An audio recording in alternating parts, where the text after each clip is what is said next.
चलो आज हम आयनिक बॉन्ड और या फिर इलेक्ट्रोवैलेंट बॉन्ड इसको पढ़ने वाले हैं। चलिए, अच्छा, हमने क्या है लोअर क्लासेस में पढ़ा है। जनरली क्या होता है, मोस्टली मेटल्स जो हैं टेंडेंसी होती है उनकी इलेक्ट्रॉन को लूज़ करने की मैक्सिमम केसेस में। नॉन मेटल्स जो होते हैं, जैसे यहाँ पे मेटल इज़ सोडियम और क्लोरीन इज़ नॉन मेटल। तो सोडियम क्या है, एक इलेक्ट्रॉन लूज़ कर रहा है to complete its octet. Chlorine जो है वो इलेक्ट्रॉन को गेन कर रहा है टू कंप्लीट इट्स ऑक्टेट। और ये दोनों जो हैं जब पास पास आते हैं तो इनके बीच में एक तरीके का फोर्स ऑफ अट्रैक्शन होता है which is called electrostatic force of attraction, या फिर आयनिक बॉन्ड या फिर इलेक्ट्रोवैलेंट बॉन्ड। इतनी चीज़ हमको समझ में आ गई।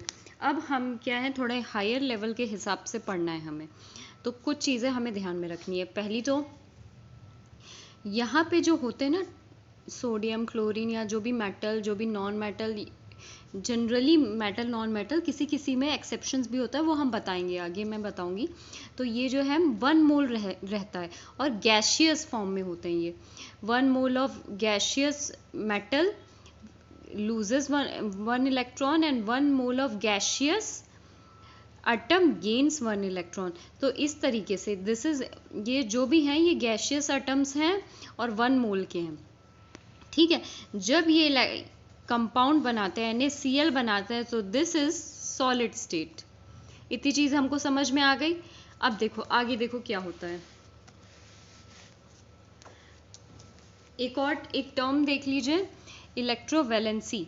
इलेक्ट्रोवैलेंसी क्या होता है, जो भी नंबर ऑफ इलेक्ट्रॉन्स जो भी लूज होते हैं या गेन होते हैं बॉन्ड फॉर्मेशन में, आयनिक बॉन्ड फॉर्मेशन में जो भी इलेक्ट्रॉन लूज होते हैं या गेन होते हैं, उसको बोला जाता है इलेक्ट्रोवैलेंसी। जैसे लिथियम, ये फर्स्ट ग्रुप के एलिमेंट्स है, lithium, sodium, potassium, so and so fourth. तो इनकी जो इलेक्ट्रोवैलेंसी होगी, ये इनकी टेंडेंसी होगी 1 इलेक्ट्रॉन को लूज करने की, तो valency will be 1। Second group के इनकी वैलेंसी 2 होगी। फिर डायरेक्ट 13, 14, 15, इनकी 13 की 3 है, 14 की नहीं दी है। मोस्टली क्या है, ये वैलेंसीज नहीं बनाते, मतलब इनका आयनिक बॉन्ड में पार्टिसिपेशन नहीं होता, तो इसको अभी छोड़ दो।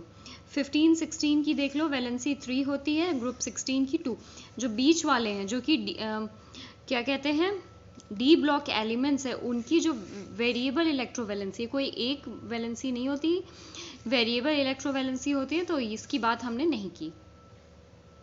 अच्छा, जैसे कि आयरन है, डी ब्लॉक एलिमेंट है, +2 +3 होता है, फेरस, फेरिक। ठीक है, अब एक कुछ टर्म्स हमको जानने हैं। मेटल्स हैं, जब 1 mole of gaseous metal loses an electron, it forms cation.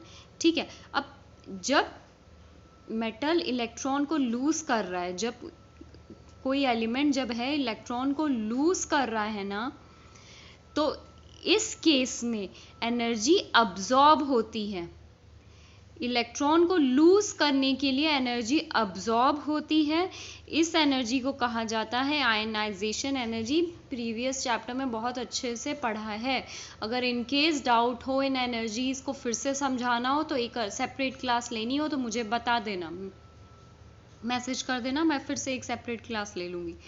ठीक है, तो अभी जानो, जब ये इलेक्ट्रॉन को लूज करते हैं तो इस केस में एनर्जी अब्जॉर्ब होती है, उसे बोला जाता है आयनाइजेशन एनर्जी।